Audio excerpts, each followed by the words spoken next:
Time check, 10:15 ng gabi. Dito po kami sa gate ng Forbes Park. At parang nilalangaw po so far. Nilalangaw so far, wala pong mga tao pa.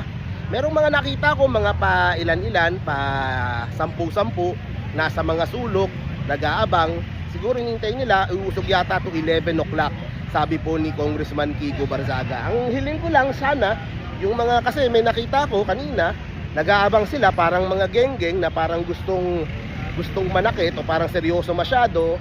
Huwag nilang gawin yung nangyari sa Mindiola. Kung yun yung goal nila dito, may mga molotov, may mga, naku po, kulong lang din ang abot nyo. Kawawa yung mga magulang nyo.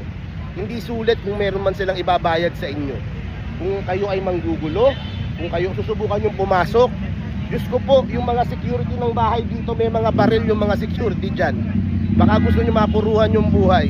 Diba? Hindi po maganda po talaga.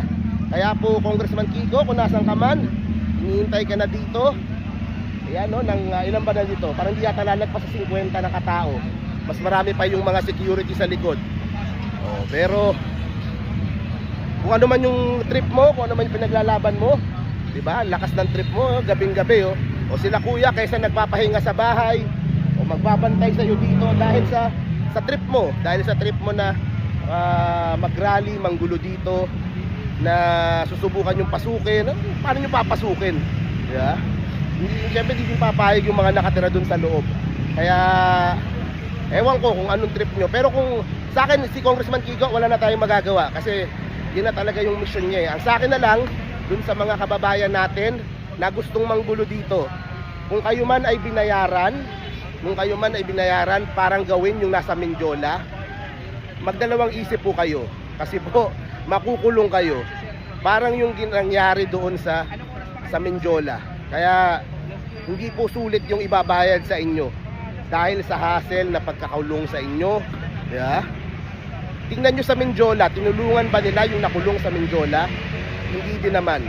Kaya po, kung gusto nyo pumunta dito, kung bayad kayo, fine. Pero wag po yung maghahagis pa kayo ng molotov. Ito may dumating pa. Pakita ko sa inyo guys. May dumating pa. Ayan. Additional na security. Para sa iyo lang yan, Congressman Kiko. Kita-kita din tayo bukas sa Ethics Committee sa Congress.